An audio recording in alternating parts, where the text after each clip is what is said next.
I was a four-time kickboxing world champion. For 12 years, I trained 5 hours a day, 6 days a week. And I was motivated to train probably about 25% of the time. The rest of the time, I went because I am disciplined. You don't feel like going through that shit on a Wednesday morning when you wake up, but you have to do it because you're disciplined. You're either a disciplined individual or you are not a disciplined individual. There's a difference between want and want. And I say this all the time. People say to me, I want to be rich. And I say, okay, well, I want to be able to ice skate, but I don't want to be able to ice skate enough to go learn how to ice skate because I can't be bothered. I mean, surely if I could click my fingers and be a figure skater, I'd click my fingers. Who wouldn't? But I don't want to actually go train because I don't want it enough. And this is the exact point with money. Everyone wants money put on their lap. If you truly wanted money, you wouldn't be able to sleep until you fucking had it. And this is the point. Because when I had nothing, I couldn't be distracted. You couldn't distract me from what I wanted. That's who I am. If I want something, I'm going to get it. I do not need to be motivated. I'm a disciplined person. If I allocate X amount of time to work, I'm going to do it. But that is the bottom line answer. It's discipline. You're going to have to work when you don't feel like working. That's how it's going to have to be, or you're never going to be eating. One of the only things in this world you can control is your state of mind. You can't control the weather. You can't control other people. You can't even control your health. You might get a brain hemorrhage, or you might get hit by a bus. One of the very few things in the world you have genuine control over is your state of mind. You decide if you're a disciplined person. You decide if you're a happy person. You decide if you're a depressed person. These are things that in real time you can affect in your brain. This is all you can control on earth. If you can't control that, then you're just a feather in the wind. And life's going to blow you around and you might land somewhere good. You might land in dog shit. Nobody knows. Your state of mind is what you should be able to control. If you can't wake up and say, today I'm making some money, and actually try your very, very best and actually stay dedicated to that task. If you can't do that, motivation isn't real. Everyone says this. Motivation is not real. Discipline's real. I do not feel like training, but I still train because I'm a disciplined individual. You don't get to go through life only doing the things you feel like doing. So this is down to you, my friend. And listen, you may feel fired up for 10 minutes after this little talk, but you're not going to feel fired up forever. You need to put systems in place. You need to get discipline. You need to get an atmosphere of people around you who are going to keep you accountable and not make it easy for you to continue to be a fucking nobody. And then you're going to fix your life. Otherwise, you're going to stay a nobody. You're tired. You don't want to work. You want to go to sleep or just relax. You do it anyway. That is the most basic imperative of the masculine frame, which has been destroyed in real time. They are trying to convince you that you should act how you feel. You should show more of your feelings. If you feel this way, you should show it. If you want to cry, cry. What I'm saying is the reason they're trying to bring out emotionality in you is because of exactly what Myron said. Most of the time, you don't feel like doing the things you're supposed to do. But the true masculine frame throughout history was doing the things they didn't want to do, but they knew they had to do because they had honor and duty. That's what honor and duty means. Do you think the men on the Titanic wanted to stay on the fucking Titanic? No, we're men. We have to stay. We're scared, but we must. It's our duty to let the women and children on the lifeboats. Yeah. This is masculine duty. A good man controls himself.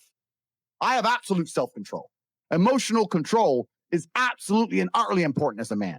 I'm saying that you need to understand as a man, there are certain principles under which you act, regardless of how you feel. I can wake up in a terrible mood. Nice. I can wake up sad.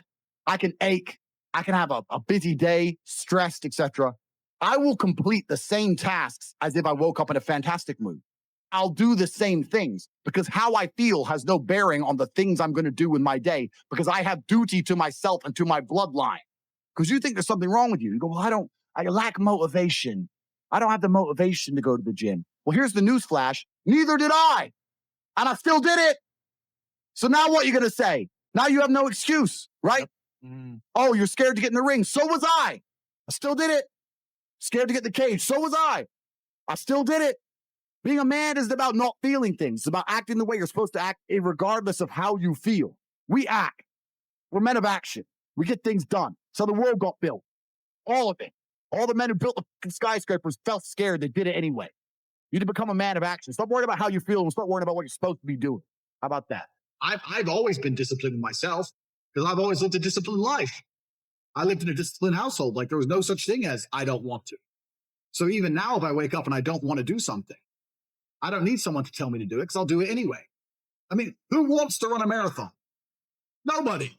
Who wants to do that? You just do it, don't you? Because, it's the thing you're going to have to do, and you have to blood, sweat, tears. There is a version of the world where you can feel things and really not give a how you feel. Like if I feel sad, it does not change how I act, and it does not change the things I do. If I don't feel like going to the gym, I go to the gym. If I don't feel like working, I will still work. If I wake up in a happy mood and I have a business to run, if I wake up in a sad mood, I have the same shit to do. I'm going to get it done. So where's the importance of it? It's in my mind. That's how I view it. Like, how does it affect what I'm going to do? Well, nothing. It doesn't. Motivation in and of itself is a scam. I don't believe in motivation. I believe in discipline. I am not motivated to do the things I'm supposed to do. I don't wake up full of like joy that I have to go to the gym or that I have to work or that I deal with crap. I don't feel motivated to do them. I'm disciplined. I do them regardless of how I feel. Whether I'm in the mood to do it or I'm not in the mood to do it, it gets done. That's discipline. Discipline's a real thing. Motivation is fleeting. You're never going to be permanently motivated. If you're the kind of person who can only try hard at something he enjoys, then you're going to fail. If you truly want to win, you can't only want to win when you're happy, and you can't only want to win when you're motivated. You're competing against men like me who will perform even when it is raining, not only when the sun is shining. And if you're going to be the kind of person who can only do it in one of those scenarios, you are going to lose. You must be prepared to perform all of the time. I have a lot of people who message me and say, oh, I struggle with motivation. And my answer is simple. Then stay a loser. If you can't find the motivation to not be a loser, then I strongly recommend you just stay a loser, stay in your lane, and stay out of my way. I have no time for people who cannot find the motivation to fix themselves and fix their own lives. I've been the kind of person who will perform 7 days a week. Doesn't matter how I feel, doesn't matter what's happened, doesn't matter if I'm happy or sad, things must be done. And this is the mindset you need to adopt if you want to be a winner. I think a man should have absolutely no interest in whether he's actually happy or not. If I wake up and I'm unhappy, I will do the exact same things as if I am happy. I will go to the gym the same. I will work the same. How I feel has no impact on how I live my life. I don't think happiness as an index is a healthy view for a man to have on life success. If you're waking up and going, oh, am I happy? Am I not? You're looking at life wrong. I think as a man, if you put happiness if you move it down the scale, right? And you start looking at, am I successful? Am I competent? Am I achieving things? Am I respected? If you start to look at these indicators of your life, you're going to end up being happier without actually analyzing if you're happy or not. You have to just work. At some point, you have to bite the bullet and just work. Working harder is never going to not help. No matter what scenario you're in, working harder is never going to not help you. And it's amazing that I give different versions of the same answer for 99% of the questions I'm asked. Work harder. If you have a problem, whether you're broke, whether you're out of shape, whether your friend dies, whether your girl leaves you, whether you're depressed, whatever it is, working harder is almost always the answer. So you know what you need to do. You need to do it. And what's amazing, again, it's kind of like the antidote. If you take the antidote before the poison, then you never get sick in the first place. If you're always working as hard as possible, if you're always working your ass off and trying to be the best version of yourself every single day, then you never get sick in the first place. You're already working. You're already taking the antidote. So things can't attach to you. They can't get hold of you. Working hard is the antidote to everything. So why don't you just do it in advance? Why don't your life just become work like mine? Why don't you just dedicate yourself to a cause and get up and do what you're supposed to do every single day? I can't stand quitters. So if you're the kind of person who's going to quit because it's hard, I don't even want your energy around me, right? You need the people who don't quit. I don't quit.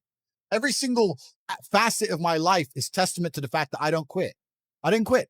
So that's the difference. When it was hard, I did it anyway. That's who I've always been. And if you don't have that kind of tenacity, you're never going to be anything. So I'm indefatigable. I do not give up. I do not get tired. I do not quit. That's what they want. That's what the enemy wants from me. They want to try and win a war of attrition. They want to wear me down and hope I quit and give up. I am not that guy. I'm not that guy. I'm the guy who keeps going. And if you're truly indefatigable in life and perspicacious, that's my favorite saying, the one I say all the time, unmatched perspicacity coupled with sheer indefatigability makes me a feared opponent in any realm of human endeavor. It's absolutely and utterly true. If you pay attention to the things that are happening around you and you do not quit, you will be a dangerous opponent in any realm of human endeavor. It doesn't matter what you try and do. I'm a man who lives true to God and says what he means and means what he says. And I know the things I say are good for society and good for the world. I didn't put a magic spell on anybody. The reason people listen to me is because they like what I say and they know that I'm telling the truth. That's the reason I am here. And I'm going to continue to do that. And there's nothing anybody can do about it.